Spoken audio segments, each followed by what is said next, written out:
ರಾಜಧಾನಿಯಲ್ಲಿ ಮಧ್ಯರಾತ್ರಿ ಮಳೆಯ ಅವಾಂತರ, ಮರದ ಕೊಂಬೆ ಬಿದ್ದು ಮಹಿಳೆಯ ಕಾಲು ಕಟ್. ಮಳೆ ಹಾನಿ ಪ್ರದೇಶಗಳಲ್ಲಿ ಡಿಸಿಎಂ ಡಿಕೆಶಿ ರೌಂಡ್ಸ್, ದರ್ಶನ್ಗೆ ಎಫ್ಎಸ್ಎಲ್ ರಿಪೋರ್ಟ್ ಕಂಟಕವಾಗುತ್ತಾ? ಕೊಲೆ ಕೇಸ್ನಿಂದ ತಪ್ಪಿಸಿಕೊಳ್ಳೋಕೆ ಆ ರಾಜಕಾರಣಿಯನ್ನ ಭೇಟಿಯಾಗಿದ್ರ ದಾಸ? ಎಲ್ಲದರ ಡೀಟೇಲ್ ರಿಪೋರ್ಟ್ ನಿಮ್ಮ ಮುಂದೆ. ಬೆಂಗಳೂರಿನಲ್ಲಿ ಮಧ್ಯರಾತ್ರಿ ಸುರಿದ ಮಳೆ 108 ಅವಾಂತರ ಸೃಷ್ಟಿಸಿದೆ.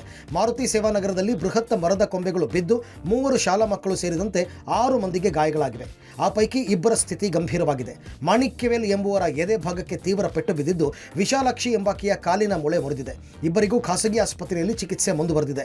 ಮಕ್ಕಳನ್ನ ಶಾಲೆಗೆ ಕರ್ಕೊಂಡು ಹೋಗ್ತಾ ಇದ್ದಾಗ ಏಕಾಏಕಿ ಮರದ ಕೊಂಬೆ ಬಿದ್ದಿದೆ. ಕಾಲಿನ ಮೂಳೆ ಮುರಿದಿದೆ ಅಂತ ಗಾಯಾಳು ಮಹಿಳೆ ವಿಶಾಲಾಕ್ಷಿ ಘಟನೆ ಬಗ್ಗೆ ವಿವರಿಸಿದ್ದಾರೆ.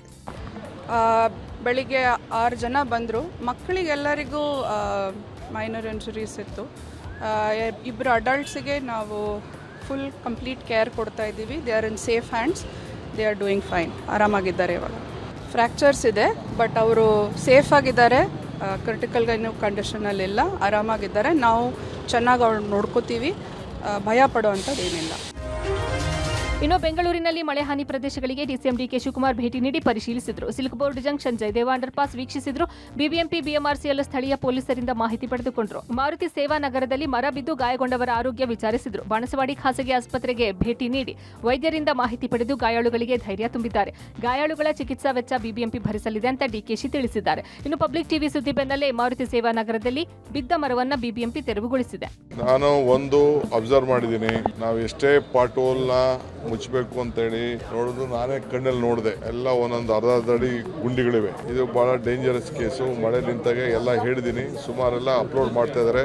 ಇದು ಒಂದೇ ಅಲ್ಲ, ಈಗ ಫುಲ್ಲು ಈಗ ಬೆಂಗಳೂರು ಸಿಟಿಲಿ ಮುಂದಕ್ಕೆ ಕಂಪ್ಲೀಟ್ ಎಲ್ಲೆಲ್ಲಿ ಮರಗಳನ್ನ ಈ ಥರ ವಯಸ್ಸಾಗಿದೆ ಮರಗಳು, ಆಮೇಲೆ ಬ್ರಾಂಚಸ್ ತೆಗಿಯೋಂಥದ್ದು, ಇವೆಲ್ಲ ಕೂಡ ಒಂದು ಲಿಸ್ಟ್ ಮಾಡಿಸ್ಬಿಟ್ಟು ಎಲ್ಲ ಕಡೆ ತೆಗಿಸ್ತೀನಿ. ಅದೇ ನಾನು ಚೆಕ್ ಮಾಡಿ ಒಂದು ಮೀಟಿಂಗ್ ಮಾಡ್ತೀನಿ. ಅವೆಲ್ಲ ನಾವು ನೋಡ್ತೀವಿ ಬಿಡಿ.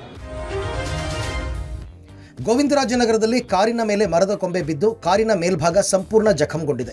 ಮಲ್ಲೇಶ್ವರಂ ಕ್ಲೌಡ್ 9 ಆಸ್ಪತ್ರೆ ಬಳಿ ಬೃಹತ್ ಮರವೊಂದು ಉರುಳಿದೆ. ಪರಿಣಾಮ ವಾಹನ ಸಂಚಾರ ಬಂದ್ ಆಗಿತ್ತು. ಇನ್ನು ನಗರದಾದ್ಯಂತ ಸುಮಾರು 60 ಮಿಲಿಮೀಟರ್ನಷ್ಟು ಮಳೆಯಾಗಿದೆ.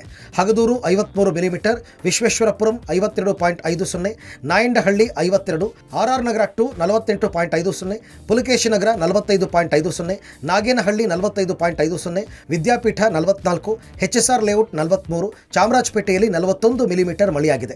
ಮುಂದಿನ 3-4 ದಿನ ಇದೇ ಪರಿಸ್ಥಿತಿ ಮುಂದುವರಿಯುವ ಸಾಧ್ಯತೆ ಇದೆ ಅಂತ ಹವಾಮಾನ ಇಲಾಖೆ ಮುನ್ಸೂಚನೆ ಕೊಟ್ಟಿದೆ.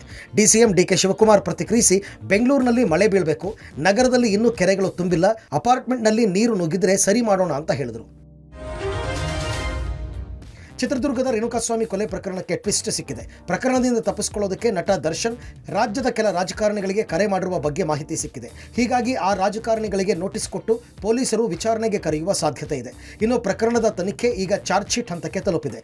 ಚಾರ್ಜ್ ಶೀಟ್ ಪೂರ್ಣಗೊಳಿಸೋದಕ್ಕೆ ಆರೋಪಿಗಳ ಮೊಬೈಲ್, ರಕ್ತದ ಮಾದರಿ, ಕೃತ್ಯಕ್ಕೆ ಬಳಸಿದ ವಸ್ತುಗಳು, ಆರೋಪಿಗಳು ಧರಿಸಿದ್ದ ಬಟ್ಟೆಗಳ ಎಫ್ಎಸ್ಎಲ್ ರಿಪೋರ್ಟ್ಗಾಗಿ ಕಾಯಲಾಗ್ತಾ ಇತ್ತು. ಎಫ್ಎಸ್ಎಲ್ ವರದಿ ಇಂದು ಕಾಮಾಕ್ಷಿಪಾಳ್ಯ ಪೊಲೀಸರ ಕೈ ಸೇರಲಿದ್ದು, ವರದಿ ಪರಿಶೀಲಿಸಿ ಪ್ರಮುಖ ಸಾಕ್ಷ್ಯಾಧಾರಗಳನ್ನು ಚಾರ್ಜ್ ಶೀಟ್ನಲ್ಲಿ ಉಲ್ಲೇಖಿಸಲು ತನಿಖಾಧಿಕಾರಿಗಳು ಸಿದ್ಧತೆ ನಡೆಸಿದ್ದಾರೆ. ಕಲಬುರಗಿ ವಿವಿ ಘಟಿಕೋತ್ಸವದಲ್ಲಿ ಹೈಡ್ರಾಮಾ ನಡೆದಿದೆ. ಎಂಎ ಇಂಗ್ಲಿಷ್ ವಿದ್ಯಾರ್ಥಿನಿ ರೋಶಿನಿಗೆ ಚಿನ್ನದ ಪದಕ ಬಂದಿದೆ ಅಂತ ವಿಶ್ವವಿದ್ಯಾನಿಲಯ ಪತ್ರ ಬಂದಿತ್ತು. ಆದರೆ ಇವತ್ತು ಪದಕದ ಲಿಸ್ಟ್ನಲ್ಲಿ ವಿದ್ಯಾರ್ಥಿನಿಯ ಹೆಸರಿರಲಿಲ್ಲ. ಇದರಿಂದ ಗೊಂದಲಕ್ಕೊಳಗಾದ ವಿದ್ಯಾರ್ಥಿನಿ ರಾಜ್ಯಪಾಲರ ಭೇಟಿಗೆ ಪಟ್ಟು ಹಿಡಿದಿದ್ದಾಳೆ. ಆದರೆ ಇದಕ್ಕೆ ಗವರ್ನರ್ ಒಪ್ಪಲಿಲ್ಲ. ಹೀಗಾಗಿ ಕಾರ್ಯಕ್ರಮದ ವೇದಿಕೆಯಲ್ಲಿ ಕೆಲಕಾಲ ಗೊಂದಲದ ವಾತಾವರಣ ನಿರ್ಮಾಣವಾಗಿತ್ತು. ವೇದಿಕೆಯ ಬಳಿ ನಿಂತು ವಿದ್ಯಾರ್ಥಿನಿ ರೋಶಿನಿ ಕಣ್ಣೀರು ಹಾಕಿದ್ದಾರೆ. ಚಿನ್ನದ ಪದಕ ಬಂದಿದೆ ಅಂತ ವಿವಿಯಿಂದ ಪತ್ರ ನೀಡಿದ್ದಾರೆ. ನಿನ್ನೆ ಸಾಯಂಕಾಲ ದೂರವಾಣಿ ಕರೆ ಮಾಡಿ ನಿಮಗೆ ಚಿನ್ನದ ಪದಕ ಬಂದಿಲ್ಲ ಅಂತ ವಿವಿ ಅವರು ಹೇಳುತ್ತಾರೆ. ಇದ್ಯಾವ ನ್ಯಾಯ? ನನಗೆ ಅನ್ಯಾಯ ಆಗಿದೆ, ನ್ಯಾಯ ಬೇಕು ಅಂತ ವಿದ್ಯಾರ್ಥಿನಿ ಆಗ್ರಹಿಸಿದ್ದಾರೆ. ಶರಣಬಸಪ್ಪ ಗುಂಡಪ್ಪ ಮಾಲಿಪಾಟೀಲ್ ಎಜುಕೇಶನ್, ರಾಮು ಸಾಯಣ್ಣ, ಸಂತೋಷ್ ಕುಮಾರ್, ಶಂಕರಪ್ಪ ಎಲ್ಲ ಫೇಕ್ ಸ್ಕ್ಯಾಮ್ ಮಾಡ್ತಿದ್ದಾರೆ ಇವರು ದುಡ್ಡಿಗೋಸ್ಕರ.